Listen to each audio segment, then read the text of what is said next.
What is up, guys? today's going to be a bit of a different video.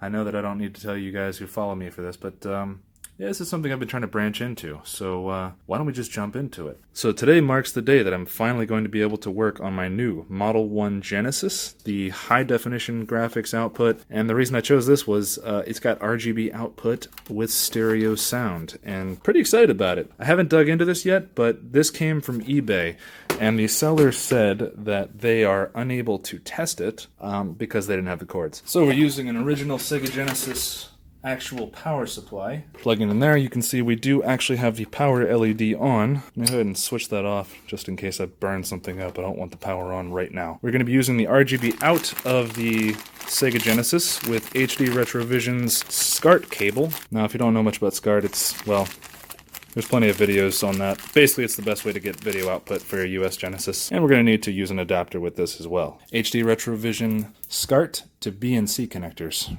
just to get on the back output of the PVM. So the first thing I want to do with this is kind of I want to get this exterior nice and clean. So what I think I'm going to do is disassemble this first, and I'm going to just give the whole outer shell just a complete nice cleaning. So without further ado, let's get into it. First thing I'm going to do, well, I don't want this rocking around, so I'll put this on like a little cloth, just a little damp cloth. Don't want to scratch it. Just a normal Phillips head screwdriver.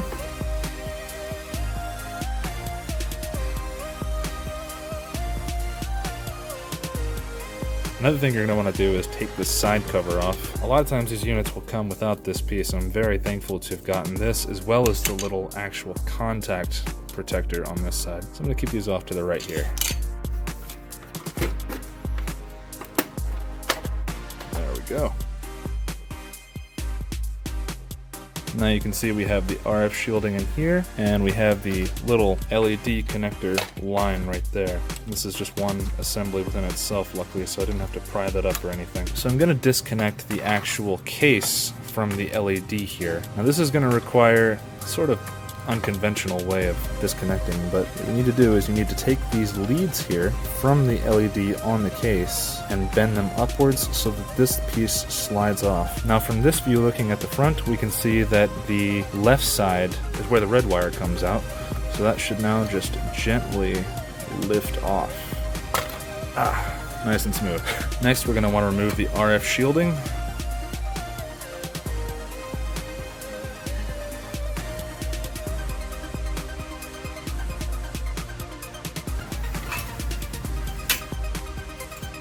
It's actually relatively clean. It needs a scrubbing, but it's still okay. So now we have the exposed main board. Now what we need to do, take this first piece out here on the front, which exposes this screw.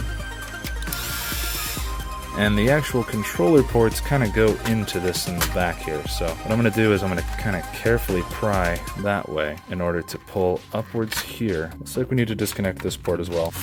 I'm going to go ahead and disconnect the actual port for the game cartridges itself. That way we can actually pull this out from the front. We're going to watch that too. I hope that's not indicative of... Seems like this had just been repaired or refurbished back in the day. It's a little sticky there, it's not wet, but if you'll notice on this side we have a greasy spot, which may have occurred when that particular connection got hot. So, let's clean this. Okay, so as you can see, we are now at a sink. This will probably raise a few of you guys' hairs, but I don't think there's actually going to be any damage incurred here whatsoever.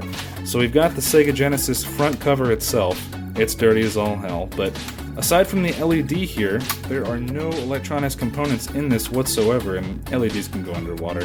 It's fine. And as you can see, of course, we have no actual electronics components in the bottom of the chassis itself. Now what I'm going to be cleaning these with is actually a mixture of simple green and water. I like this a lot. A lot of people just use soapy water, and you know, that's fine. But I've always used this stuff. It cleans things very well. So I'm going to totally soak these and then just give them a nice cleaning this way. It's a lot faster than doing it by hand, and we'll get any minor details after that.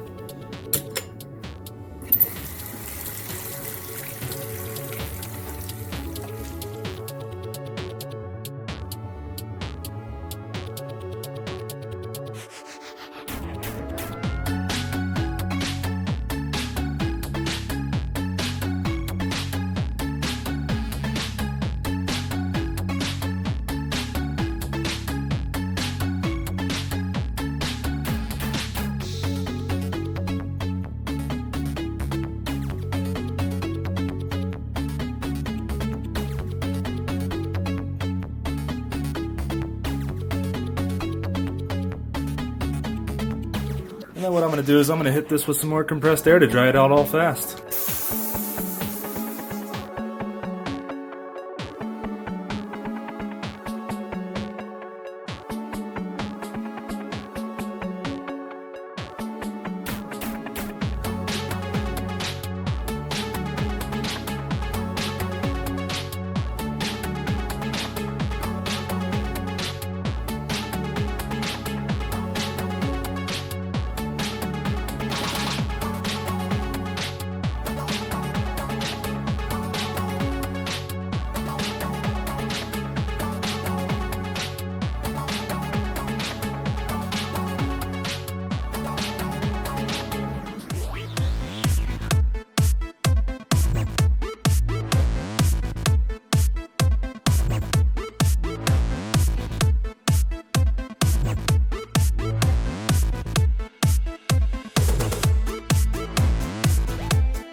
Okay, as you can see, we still have to clean the board. Now this board's actually in very good shape. I'm actually really surprised at how well this thing has stood the test of time. I'm thinking someone may have tried to clean this out before me. Regardless, I think I am still going to try and hit it a little bit. So as you can see, there's a little bit of human fuzz there. Not sure what that's all about, but because it's right next to the power switch, I'm going to assume that that means it was, yeah, human.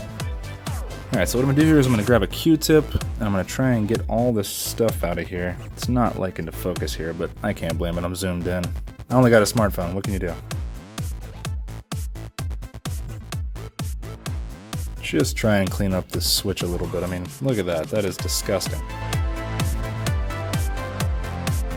Don't be afraid to hit it with some air as well.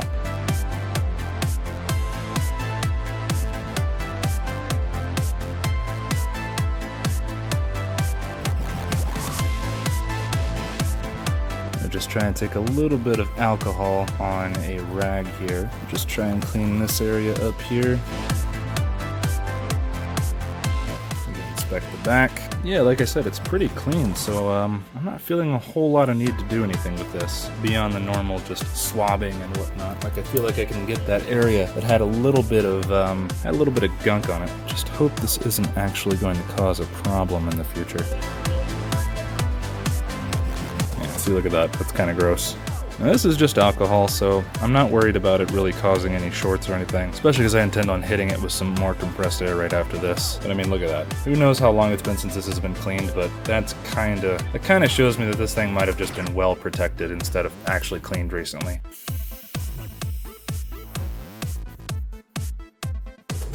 I want to get this back under some protection now, so I'm going to take some alcohol. I'm going to swab out the protector that came with just a little bit. Probably pretty clean, but oh no, look at that. Ooh, it's just yellow. That's kind of bizarre. I don't know what that's from, but do not remove. Well, too late. I'm actually going to hit this lead real quick with some more alcohol on this microfiber cloth. I can see a little bit that it's been bent, this little thing. There's been a bend on the other side from which it was actually on, and I can see that that was actually from this little resistor here. Now, I don't know why this was soldered here. It may just be something from the factory. This could have been a refurbished unit, like I said. I'm not sure. Yeah, we're just going to cover that back up and assume that because it was working before, it'll be just fine. I took a rag and quickly just cleaned this out, make sure there were no more drops of anything on it, and pretty happy with the way this turned out. So I'm going to go ahead and reinstall the board. Remember, you got to slot the controllers into place here. There we go. Make sure that audio port is lined up perfect, and make sure the power switch port actually fits on those mounts as well. Gotta make sure this wire goes back under. Don't want the power switch to short out. Also, you want to make sure this port back here has that little metal piece bit in it that we took out at first. We are clear to put the top RF shield back on, so that should just snap in place right here on the left side. There we go. I'm going to go ahead and install the screws back into the cartridge holder slot. Should have done that before, but oh well. Should now be clear to go ahead and install the screws to put the RF shielding in place.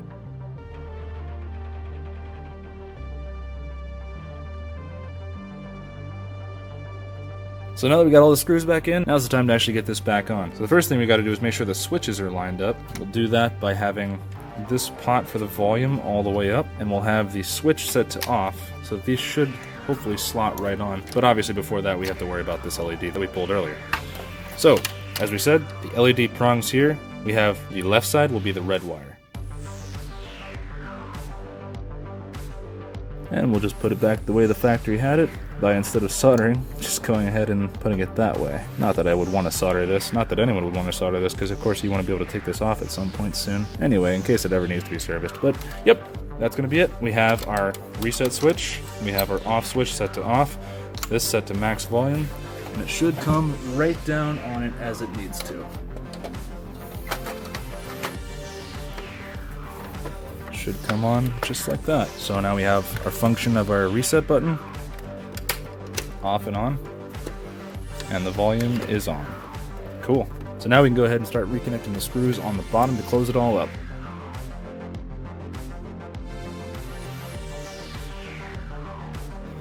And there we are. A fully fresh, clean Sega Genesis. Happy about it. Just want to make sure that this little piece gets a little wiped down, because I didn't wash this one. It didn't really feel like it needed it.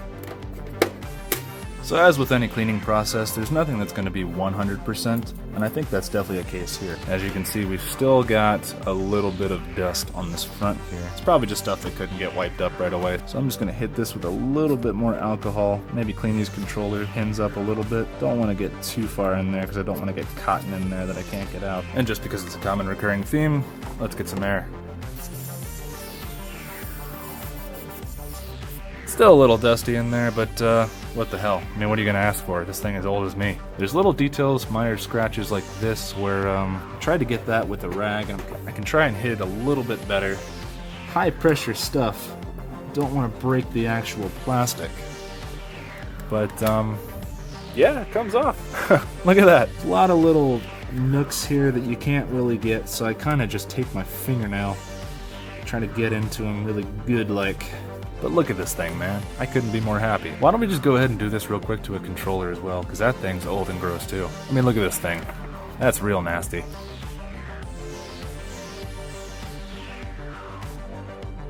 Well, even the screws in this thing are kind of nasty. I'm gonna pop this out, just try and give this whole thing a cleaning. Actually, the board itself is pretty clean, but I'll hit those contacts up with some alcohol. Alright, let's go give this a bath. I don't need to show you guys this, right? You guys already saw it. Just need to install the actual contact pieces.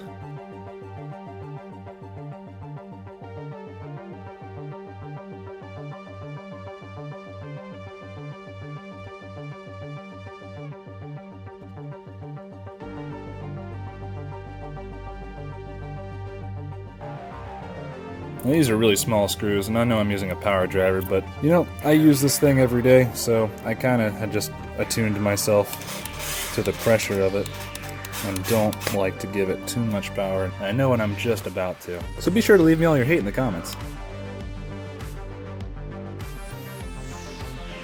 And there we have it, guys. That is a brand new, to me, Sega Genesis controller. Got all the gunk cleaned out, all the human slime. Love it. Awesome. Yes, I'm cleaning the cord. This is pure rubbing alcohol. Give it a final wipe down. Yeah, awesome.